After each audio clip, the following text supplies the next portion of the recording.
ఒక మనిషికి నిజమైన స్వేచ్ఛ, నిజమైన స్వతంత్రం దేవునిలో దొరుకుతుందా, లోకంలో దొరుకుతుందా? కొంతమంది పిల్లలు ఉంటారు, మా అమ్మ నాన్న అసలు మంచోళ్ళు కాదండి, మాకు స్వేచ్ఛ ఎవరండి? స్వేచ్ఛ ఎవరు? నా భర్త నాకు స్వేచ్ఛ ఇవ్వడండి, మా అమ్మ నాన్న నాకు స్వేచ్ఛ ఎవరండి? స్వేచ్ఛ లేని జీవితం ఇది ఎందుకండి? నాకు స్వేచ్ఛ కావాలి. ఏంటి స్వేచ్ఛ? బయటికి వెళ్ళి గంజాయి తాగటం. ఏంటి స్వేచ్ఛ? స్మోకింగ్ చేయటం. ఏంటి స్వేచ్ఛ? డ్రింకింగ్ చేయటం.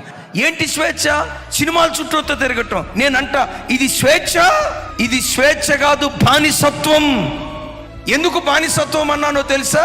త్రాగేవాడు త్రాగుతూనే ఏమనుకుంటాడు తెలుసా? ఛీ, నేను తాగకూడదు, ఛీ, నేను తాగకూడదు అంటూ వాడు తాగాడంటే వాడు స్వేచ్ఛాజీవే బానిస. అద్భుతం తెలుసా?